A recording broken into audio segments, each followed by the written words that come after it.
Hi hello नमस्कार, मी शोभा आपल्या चॅनलवरच्या अजून एका नवीन रेसिपीमध्ये तुम्हा सर्वांचे स्वागत करत आहे।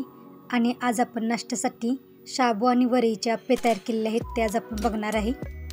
आप्पे तयार करण्यासाठी मी शाबू अर्धी वाटी घेतलेली आहे आणि 1 वाटी वरई म्हणजेच भगर घेतलेली आहे। शाबू पहिल्यांदा आपण 3-4 मिनिटे गरम कढईमध्ये परतून घेणार आहे।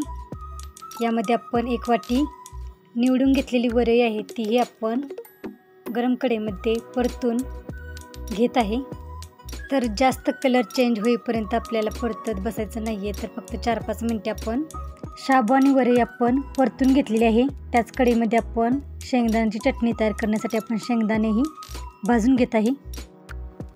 शेंगदाणे आपल्याला चांगलेसे खरपूस भाजून घ्यायचे आहेत।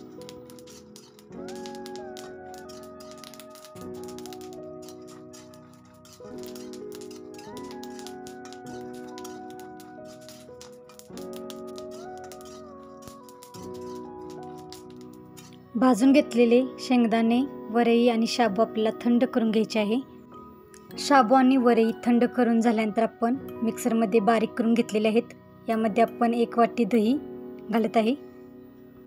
शाबू आणि वरईच्या पिठामध्ये लागेल असे आपण थोडे थोडे पाणी घालून सर्व एकत्र मिक्स करून घेणार आहे।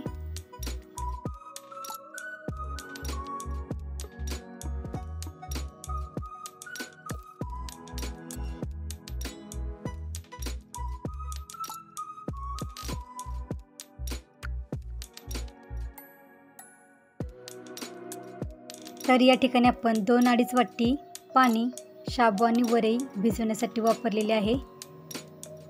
सर्व एकत्र मिक्स करून झाल्यानंतर आपल्याला 10 ते 15 मिनिटे झाकून ठेवायचे आहे। शेंगदाण्याची टेलफरे काढून थोडी ओबडधोबडच बारीक करून घेतलेली आहे। 4-5 आपण हिरवी मिरची यामध्ये घालत आहे। यामध्ये आपण थोडी बारीक चिरून घेतलेली कोथिंबीर घालत आहे। 1 चमचा आपण मीठ घालत आहे। 1 चमचा आपण जिरे घालत आहे। जर तुम्ही उपवासामध्ये जिरे आणि कोथिंबीर वापरत नसाल तर ते नका घालू। काही ठिकाणी उपवासाला जिरे आणि कोथिंबीर चालते, पण जर तुम्हाला जिरे आणि कोथिंबीर चालत नसेल तर तुम्ही ते स्किप करा। मी हे मुलांच्या नाश्त्यासाठी तयार करत आहे। यामध्ये तुम्हाला जर आवडत असेल तर तुम्ही बटाटाही किसून घालू शकता। आप्पे पात्र गरम करून घेतलेले आहेत, त्यामध्ये आपण सर्व वाट्यामध्ये तेल सोडलेले आहे आणि आता आपण चमच्याने सर्व आप्पे एक करून सगळीकडे घालत आहे।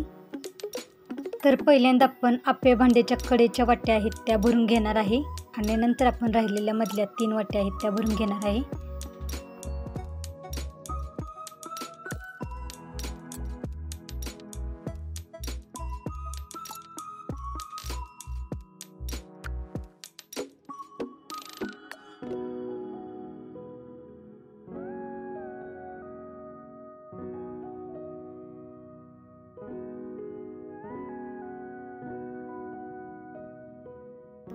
झाकण ठेवून आपण बारीक गॅसवरती आप्पे भाजून घेणार आहे। आप्पे भाजून तयार होत आहेत तोपर्यंत आपण शेंगदाण्याची चटणी तयार करत आहे। त्यासाठी आपण शेंगदाणे घेतलेले आहेत, 3-4 हिरव्या मिरच्या, कोथिंबीर, मीठ, 1 चमचा साखर आणि थोडंसं अद्रक घेतलेलं आहे। 2 चमचे दही आणि पाणी घालून आपण बारीक करून घेतलेलं आहे। तर अशा पद्धतीने आपण शेंगदाण्याची चटणी तयार केलेली आहे। पुन्हा एकदा सांगत आहे, जर यामधील एखादा पदार्थ उपवासासाठी जर तुम्हाला चालत नसेल तर तो तुम्ही स्किप करा। काही ठिकाणी दूध आणि फळाहार घेऊनही उपवास केला जातो।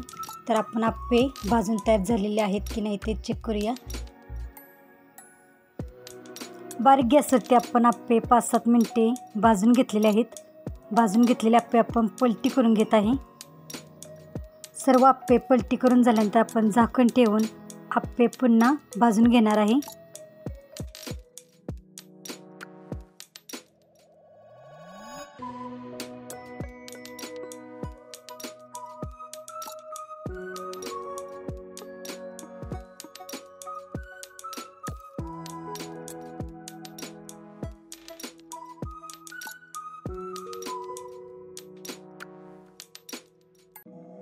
सर्व आप्पे आपण पलटी करून घेतलेले आहेत। झाकण ठेवून आपण आप्पे 5-7 मिनिटे अजून भाजून घेणार आहे।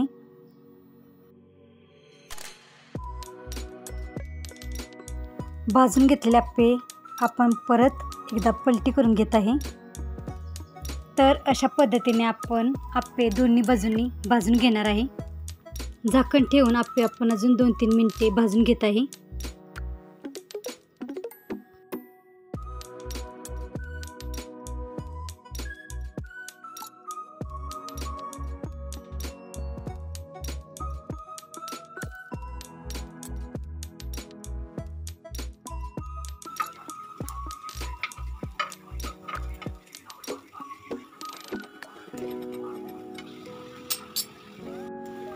तर अशा पद्धतीने शाबूचे आणि वरईचे आप्पे तयार झालेले आहेत। आप्पेसोबत खाण्यासाठी आपण शेंगदाण्याची चटणी तयार केलेली आहे। तर आजची रेसिपी कशी वाटली ती कमेंटमध्ये नक्की सांगा। चॅनलला अजून सबस्क्राईब केलं नसेल तर चॅनलला सबस्क्राईब करा। अशा पद्धतीने शाबूचे आणि वरईचे आप्पे तयार करा आणि वेळात वेळ काढून रेसिपी पूर्ण बघितल्याबद्दल धन्यवाद।